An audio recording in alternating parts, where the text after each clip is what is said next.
Olá pessoal, tudo bem? Então vamos continuar aí nosso curso.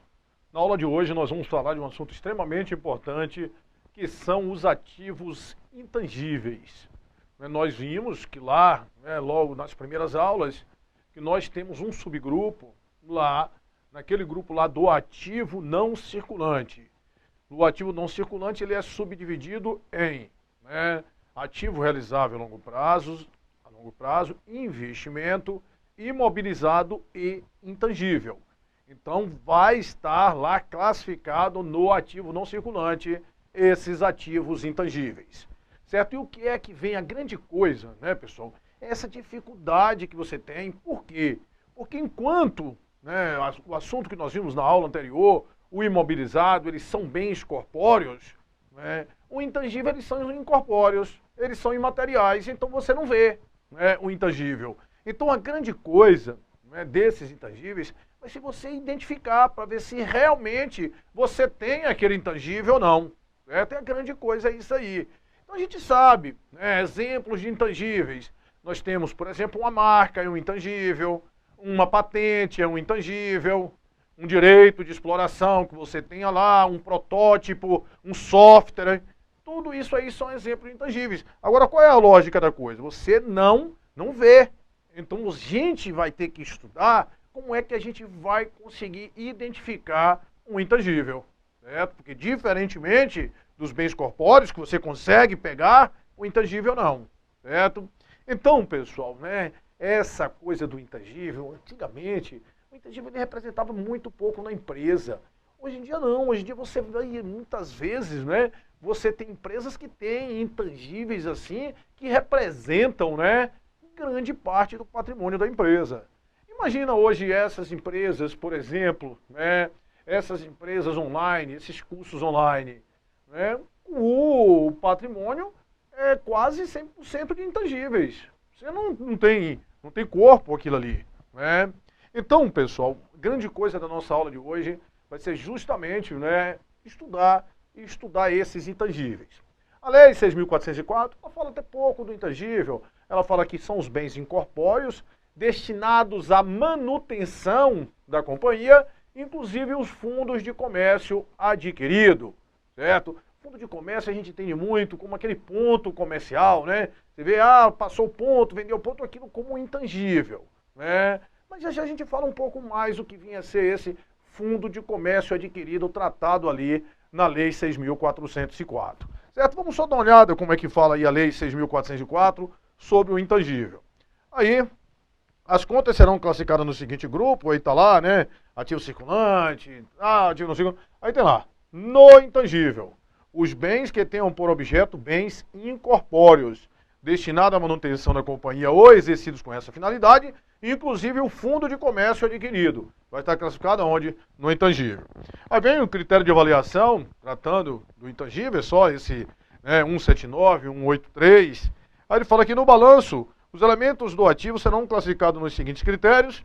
Os direitos classificados no intangível, pelo custo incorrido na aquisição, deduzido do saldo da respectiva conta de amortização. Então, ao passo lá que nós tínhamos aqueles bens corpóreos, bens tangíveis, que eles eram depreciados, ou muitas vezes exauridos, aqui esses intangíveis, eles são amortizados, certo? Aí nós vamos ter a companhia, deverá efetuar periodicamente análise sobre a recuperação. Isso é um dos nossos próximos assuntos, que esse vai ser o teste de recuperabilidade. Então a gente vai ver que o imobilizado e o intangível vão estar sujeitos periodicamente a esse teste de recuperabilidade, para ver se aquele valor que está registrado lá no imobilizado e no intangível, se a empresa consegue recuperar. O teste de recuperabilidade não vai ser nada mais que isso aí. Então a companhia deverá efetuar periodicamente análise sobre a recuperação dos valores registrados no imobilizado e no intangível, a fim de que sejam registradas as perdas de valor do bem aplicado quando houver decisão de interromper. Muitas vezes você está lá com o intangível e você vê que você não recupera mais aquele valor lá do intangível. Ele não vai gerar benefícios. Então você vai reconhecer aquele valor ali todo como perdas no resultado. E revisado e ajustado os critérios utilizados para a determinação da vida útil econômica estimada e para o cálculo da depreciação, exaustão e amortização. Muitas vezes você adquiriu um intangível e esse intangível você acreditou que tinha uma certa vida útil, e você percebeu posteriormente que houve uma mudança de estimativa, a vida útil não é aquela que você estava imaginando, né? Então a gente vai estar sempre ajustando aí esses critérios de amortização, né? Então, pessoal, a Lei 6.404, ela não, né, trata muito do intangível, ela, né, fala aí nesses dois artigos, mas como eu falei para vocês, a gente tem um pronunciamento para cada tópico lá da contabilidade. E nós vamos ter um pronunciamento específico, um pronunciamento contábil, né, para os ativos intangíveis. E esse pronunciamento contábil é o CPC 04. Né? E esse CPC 04 ele vai tratar tudo do ativo intangível. Ele começa lá, né, vai ter as definições. Você vai ver nesses pronunciamentos, muitas vezes as definições lá do CPC 27 que nós estudamos, você vai ter muita definição que vai ser igual aqui no CPC 04, que vai ter definições lá do teste de recuperabilidade que vão ser iguais, né, que estão aí nos pronunciamentos. E muitas vezes as bancas cobram algumas dessas definições, principalmente definição de intangível, né, a definição de intangível do pronunciamento contábil. Então vamos tratar, vamos, né, e a grande coisa do pronunciamento, a gente está chamando a atenção, porque quando cai, né, cai perguntas teóricas, perguntas nos detalhes, que a gente tem que já, né, baseado na experiência, baseado nessas incidências de prova, já sair chamando a atenção sua aí. Então, o CPC 04, toda vez que você encontrar um CPC com isso aí, significa que ele já foi tido aí a primeira revisão, ele já foi revisado aí pela primeira vez, né? Esse CPC que trata do intangível, aí fala que o objetivo sempre vem, no início do pronunciamento, vem lá o objetivo e o alcance do pronunciamento. O objetivo do presente pronunciamento técnico é definir o tratamento contábil dos ativos intangíveis que não são abrangidos especificamente em outro pronunciamento. Então aqui a gente vai tratar dos ativos intangíveis de forma geral, os ativos intangíveis tratados pelo CPC 04. Agora tem muitos outros ativos intangíveis que vão ser tratados em pronunciamentos específicos. Este pronunciamento estabelece que uma entidade deve reconhecer um ativo intangível apenas se determinados critérios especificados neste pronunciamento forem atendidos. O pronunciamento também especifica como mensurar o valor contábil dos ativos intangíveis, exigindo divulgações específicas sobre esses ativos. Aí vem o alcance desse pronunciamento do CPC 04. Ele diz que o presente aplica-se à contabilização de ativos intangíveis, exceto, ativos intangíveis dentro do alcance de outro pronunciamento técnico. Se tiver um, né, pronunciamento específico para aquele intangível, esse não vai, né, aplicar. Ativos financeiros, esse aqui, ativos, né, no reconhecimento e mensuração de ativos advindos de exploração e avaliação de recursos minerais. De repente você não tem, a sua mina não é própria, aí você tem um direito de explorar determinados minérios. Aquilo vai ser um intangível, mas aquilo vai ter um pronunciamento específico. Esse CPC 34. Gastos com desenvolvimento e extração de minerais, pronunciamento específico aí também. Se outro pronunciamento técnico estabelecer o tratamento contábil para um tipo específico de ativo intangível, deve aplicar o referido pronunciamento, né?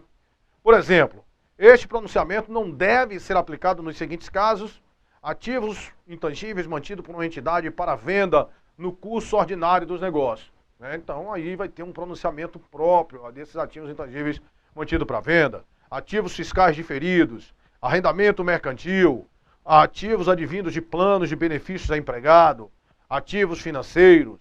E esse outro aqui, ó, ágil por expectativa de rentabilidade futura, o goodwill, certo? Adquirido aí em uma combinação de negócios. Isso vai ser um assunto extremamente importante, que muita gente tem uma dificuldade muito grande, né? Porque às vezes explicam isso de uma forma como se isso não fosse um ativo intangível, certo? O goodwill é sim um ativo intangível, ele é um ativo intangível. Agora ele é um ativo intangível que não é aplicado esse CPC 04, certo? Dos ativos intangíveis de forma geral. Ele tem uma aplicação específica que é o CPC 15, de combinação de negócios, certo? Então se ligue, goodwill é um ativo intangível, certo? Que não está lá dentro do alcance do CPC 04, lá para classificar como ativo intangível lá, né, de acordo com aquela classificação que nós temos na lei, nos pronunciamentos, lá no ativo não circulante, né, aquela coisa toda, certo? Então esse ágio, goodwill, é um intangível e que não é aplicado o CPC 04. custo de aquisição, né, diferidos e ativos intangíveis advindos de contratos, direitos contratuais de seguradora, ativos intangíveis não circulantes, classificado como ativo mantido para venda. Isso aí a gente vai estudar, esses ativos não circulantes mantidos para venda. Então, se ele tiver classificado como ativo não circulante mantido para venda, ele não, claro, ele não vai estar em uso, ele não vai estar submetido à aplicação do CPC 04. Alguns ativos intangíveis eles podem estar contidos em elementos que possuem substâncias, como um disco, no caso de um software, documentação jurídica, no caso de licença ou patente, ou em um filme. Para saber se um ativo que contém elementos intangíveis e tangíveis deve ser tratado como ativo imobilizado de acordo com o pronunciamento técnico CPC 27 ou como ativo intangível nos termos do pronunciamento CPC 04, a entidade avalia qual é o elemento mais significativo. Aquela coisa que eu te falei, aquele software é parte integrante da máquina, é um sistema operacional, então ele vai ser contabilizado juntamente com o imobilizado. Se não for, porque não tem valor agregado, não tem valor substancial, aquilo vai ser classificado como o quê? Como intangível. Por exemplo, um software de uma máquina, ferramenta, controlado por computador que não funciona sem esse software. Se não funciona sem esse software é porque o quê? O software é parte integrante da máquina, aquilo vai ser um imobilizado. Então, é parte integrante do referido equipamento, devendo ser tratado como o quê? Como um ativo imobilizado. O mesmo se aplica ao sistema operacional de um computador. Quando o software não é parte integrante do respectivo hardware, ele deve ser tratado como um ativo intangível. É o caso dos antivírus, por exemplo.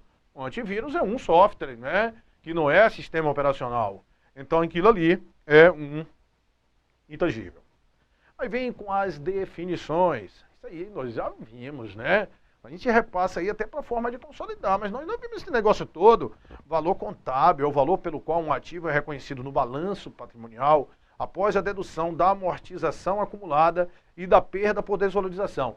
É a mesma coisa. Lá quando você pega, ele fala assim, na Lei 6.404, os ativos intangíveis serão avaliados pelo custo de aquisição menos o que? A amortização acumulada. É igual lá na Lei 6.404 para o imobilizado.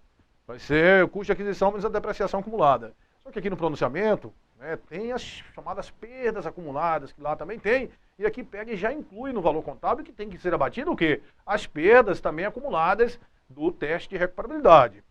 Então, o valor contábil é o valor pelo qual um ativo é reconhecido no balanço patrimonial após a dedução da amortização acumulada e da perda por desvalorização. Custo de aquisição, que nós temos ali, é o montante de caixa, equivalente de caixa, pago ou o valor justo de qualquer outra contraprestação dada para adquirir um ativo na data de sua aquisição ou construção, ou, se for o caso, o valor atribuído ao ativo quando inicialmente reconhecido de acordo com as disposições específicas do CPC 10, que é pagamento baseado em ações, que isso aqui não tem um pronunciamento um tanto quanto raro específico para determinado tipo de concurso.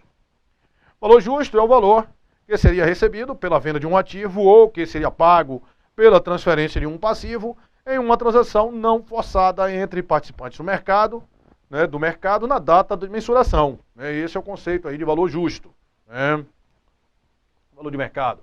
Valor amortizável. Lá a gente viu o valor depreciável. Na aula anterior até nós vimos o valor exaurível também, aquelas questões de mina, que a gente pegava, calculava a exaustão por tonelada. Uma maneira a gente poderia calcular a exaustão por tonelada. Aí a gente via quantas toneladas tinham sido exploradas naquele ano e calculava o valor da exaustão, do encargo de exaustão ou da exaustão acumulada. Então a gente tinha um valor exaurível, que era o custo de aquisição, menos o que? O valor residual. Aqui nós temos o valor amortizável.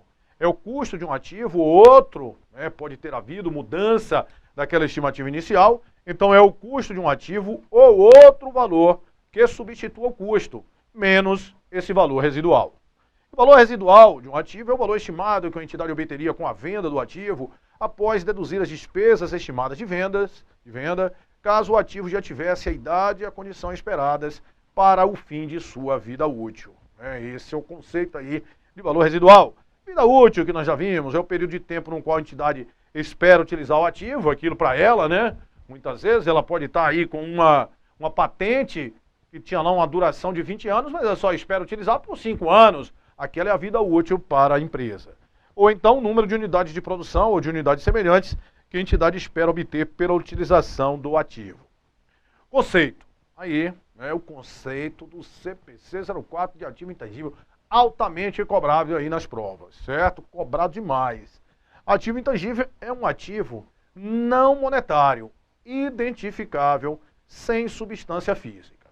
Olha só, o que é um ativo não monetário? Ativo monetário é aquele que representa o dinheiro ou um valor a receber em dinheiro, certo? Um ativo monetário, uma duplicata a receber, uma nota promissória a receber, caixa, banco, ou ele representa dinheiro ou um valor a receber em dinheiro. Então, o ativo não monetário é aquele que não representa dinheiro e nem representa um valor a receber em dinheiro, certo? Então, exemplos de ativos não monetários.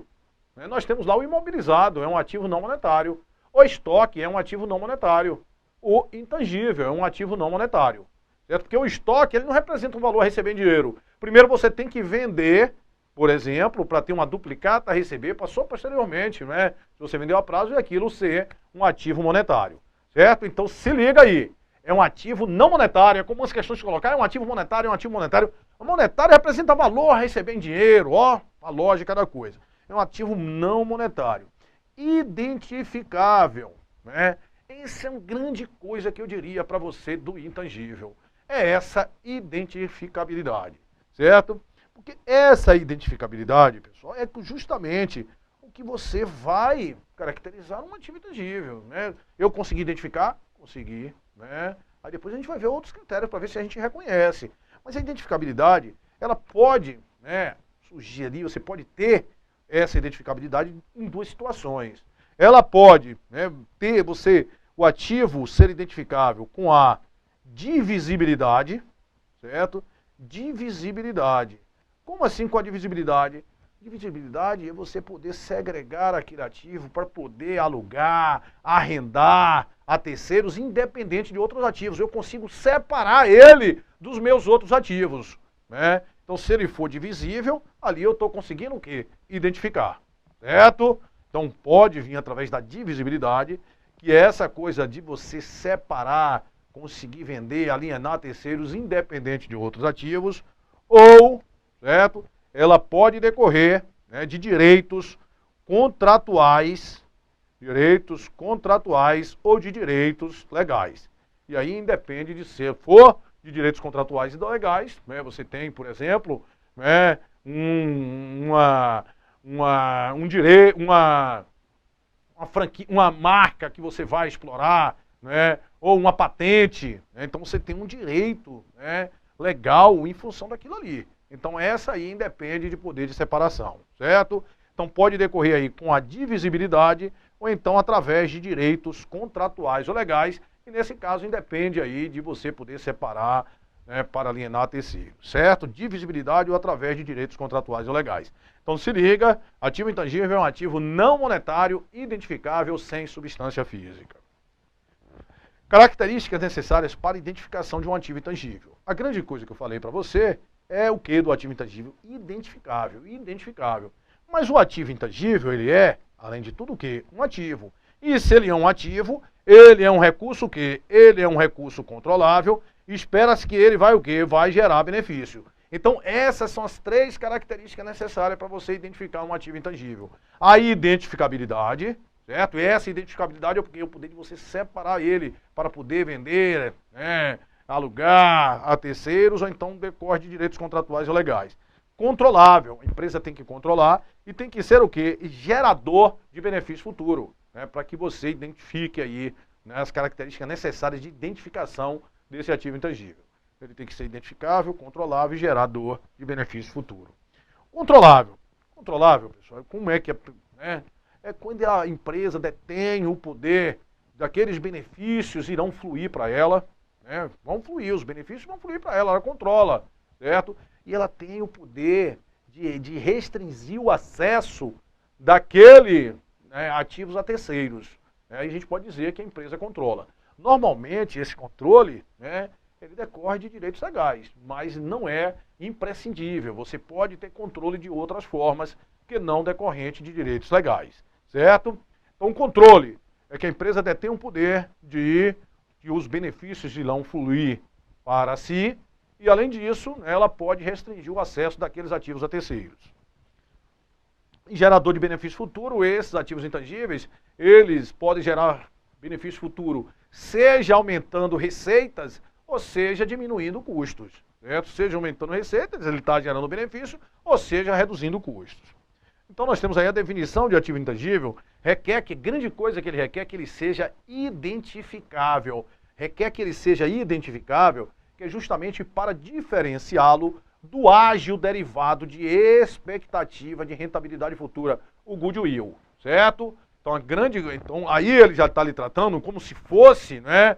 Olha só, como se o ágil goodwill não fosse o quê? Não fosse um intangível, não é isso? Não fosse um intangível. Isso aqui é um intangível sim, né? É um intangível sim. Agora ele não vai estar lá nos ativos intangíveis do CPC 04. Então, por isso que a definição requer que ele seja, no CPC 04, que ele seja identificável, justamente para diferenciá-lo desse ágil decorrente de rentabilidade futura que você não consegue identificar, certo? O porquê desse, né, em qual foi o ativo, né, o porquê daquele ágil você não consegue identificar.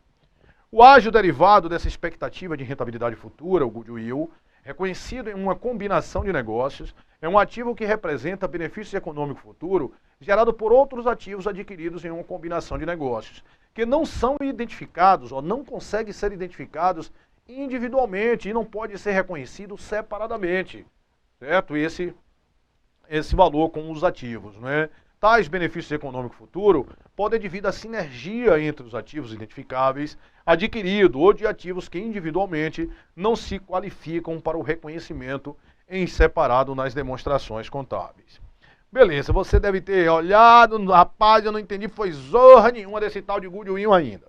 Mas vamos começar a ver o que é esse negócio desse goodwill, porque tem muita coisa que o goodwill é diferente de tudo aí na contabilidade e você vai ter que ficar esperto aí em relação a esse goodwill. Olha só, vamos supor, existe uma seguinte situação, que a gente vai estudar lá na frente, certo? Que uma empresa A, ela pode comprar uma participação de uma empresa B, certo? Aí vamos supor que a empresa A, ela comprou uma participação aqui na empresa B que tinha um PL de 1 milhão. Certo? Comprou. Aí ela comprou 60% daquele PL. Se ela comprou 60% daquele PL, aí aqui vai surgir aqui um investimento na empresa A, investimento que vai ser uma participação, ó, que ela vai ter no PL de quem? De B. De 60% de 1 milhão. E vai ser quanto? 600 mil. Certo? Beleza. Comprou 60% desse PL. Beleza. E o valor de mercado daquele PL aqui é o valor o quê? De contabilidade dos ativos e passivos lá da empresa B, certo? Beleza. Mas o que é que pode acontecer, Sil? Pode acontecer o seguinte, que essa empresa B, ela tenha um ativo, que o ativo dela valia 2 milhões, certo? Está lá escrito na contabilidade. E o passivo dela valia 1 milhão. Por isso que o PL foi o valor de 1 milhão. Só que lá dentro dessa empresa tem um ativo, né? Um terreno, que o terreno ele está registrado com valor de 100 mil. Está registrado com valor de 100 mil, só que houve uma construção imobiliária fantástica e esse valor hoje desse terreno de 100 mil não é 100 mil. O valor desse terreno hoje, o valor justo desse terreno é 300 mil. Certo? Se ligue. Então, o que foi que aconteceu? Aquela empresa estava com um ativo de 2 milhões, né? Naqueles 2 milhões ali tinha um terreno que valia 100 mil, quando na realidade ele vale quanto? 300. Então, o que é que significa?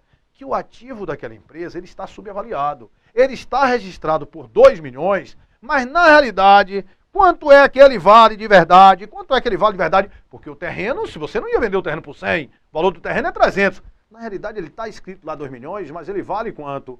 2 milhões e 200. Então, o PL está aqui como 1 milhão, mas quem é o PL? É o ativo menos o passivo. Se o ativo está menor em 200 mil, é porque também o quê? O PL vai estar menor em 200 mil, porque PL é ativo menos passivo. Então, na realidade, esse PL está registrado por 1 milhão. Mas o valor justo dele, o valor justo, ativos e passivos avaliado a valor justo, é quanto? É 1 milhão e 200. Só para você ter uma noção disso aí. Então, na realidade, ó, esses ativos aqui, eles valem mais quanto? 200 mil. Então, se você adquirir esse negócio, É normal que a empresa não vá lhe vender esse negócio por 600 mil, porque você está comprando 60% disso aqui, mas você está levando 60% disso aqui, certo? 60% disso aqui é a participação que você vai ter no PL da empresa, 600 mil, certo? Mas você está levando 60% desses ativos líquidos que a gente chama, 720 mil, ou seja, a empresa está ganhando 60% em cima desses 200 mil. 60% em cima de 200 mil vai dar quanto? Vai dar 120, que é justamente esse 120 aqui, certo? Então, quando a empresa ela vai contabilizar isso aí, ela, na realidade, isso vai fazer parte do investimento. Ela vai pagar 720, mas nem todo 720 vai ser participação no PL de B. Uma parte daquilo ali, que foi 120 mil, 60 de 120, foi por causa de um ágio. Foi por causa de um ágio mais-valia. Mais-valia como assim, Silvio? É porque a empresa B tinha um ativo que valia mais. Valia mais, ele não valia 100, ele valia 300. Então por isso que esse ágio tem esse nome, ágio mais-valia. Né? Então por isso que a empresa pegou, na hora de comprar, a empresa B, na hora de vender, ela não cobrou só 600 mil, cobrou 720. Certo? Beleza. Aí se cobrou 720, olha só, se cobrou 720, tinha um motivo para cobrar 720, não tinha? Tinha. Qual era o motivo que tinha? Uma mais-valia de ativos lá da empresa B. Tinha esse motivo. Agora imagina você que a empresa B sabia que os ativos e passivos avaliados a valor justo valiam 1.200.000. Como a empresa A estava comprando 60%, ela tinha consciência que o valor justo era 720. Mas ela pegou, não vendia por 720. Ela disse, olha, para eu vender isso aqui, eu só vou vender por 750 mil. Certo? 750 mil. Uma coisa foi essa diferença aqui dos 120 mil. Esses 120 mil, você tinha motivo, você conseguiu identificar que tinha um ativo lá, um terreno que estava mais valorizado, como estava mais valorizado em 200 mil e a empresa estava comprando 60%, era 120 mil que ela tinha até de ganho. Era. Agora, se o valor justo vale 720 mil daquela participação que você está adquirindo, por que a empresa vai cobrar 750? Certo? Então, esses 750, e a diferença para 720, que é o valor de 30 mil, isso aqui é justamente o que a gente chama de goodwill, certo? É a diferença positiva entre o valor pago e a participação nos ativos líquidos identificáveis da empresa. Isso é o conceito de goodwill. Agora presta atenção, Presta atenção para você entender esse negócio. Por que pagou esses 30 mil? Se os ativos...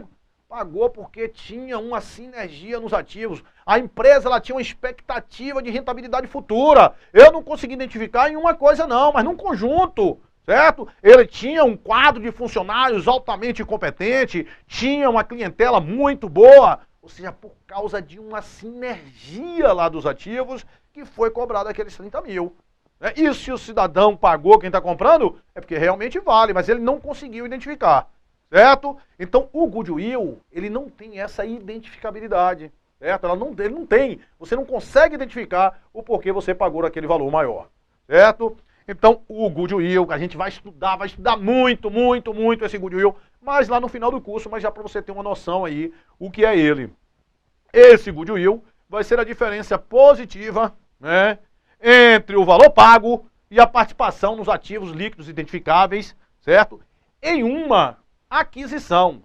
Põe uma coisa na sua cabeça, só vai acontecer goodwill quando houver uma compra, quando houver uma aquisição, certo? Só existe goodwill quando houver uma aquisição, uma compra, uma empresa comprou uma parte na outra, quando existe o chamado combinação de negócios. Combinação de negócios é quando a empresa, na transação, ela adquire o controle da outra. Então, o goodwill ele só vai surgir nessa situação de uma combinação de negócio. E o que é a essência do que é o goodwill? É a diferença entre o valor pago e a participação nos ativos líquidos. Os ativos líquidos só valiam 720. Como eu paguei um valor maior, eu paguei o quê? Um goodwill. Certo? Eu não consegui identificar porque foi que eu paguei aquilo, foi por uma série de fatores, uma sinergia lá dos ativos. Perfeito. Então, aquele é o conceito de goodwill. Certo? Então, voltando lá. Ele vem, a definição do ativo intangível requer que ele seja identificável para diferenciá-lo do ágio derivado dessa expectativa de rentabilidade futura, o goodwill. O ágio derivado da expectativa futura goodwill, reconhecido em uma combinação de negócio, é um ativo que representa benefício econômico futuro gerado por outros ativos adquiridos em uma combinação de negócios que não são identificados individualmente e reconhecidos separadamente. Tais benefícios econômicos futuro pode advir da sinergia entre os ativos identificáveis adquiridos ou de ativos que individualmente não se qualificam para reconhecimento em separado nas demonstrações contábeis. Certo? Então já começamos a ter uma noção aí do intangível. Aí vem aí a identificação, né? Para a identificabilidade, ele for separável, isso eu já mostrei, ou seja, ele puder ser separado da entidade e vendido, transferido, licenciado, alugado ou trocado individualmente ou em conjunto com um contrato ativo ou passivo relacionado, independente da intenção de uso pela entidade, ou então, se ele resultar de direitos contratuais ou outros direitos legais. Agora, se resultar de direitos contratuais ou outros direitos legais, aí independente de tais direitos serem transferíveis ou separáveis da entidade ou de outros direitos de obrigação. Certo? A identificabilidade vai surgir com essa divisibilidade, ou então se ele resultar de quê? De direitos contratuais ou direitos legais. Beleza, pessoal? Então a gente dá aí um tempinho para tomar uma água e a gente volta já já com mais conhecimentos sobre intangível.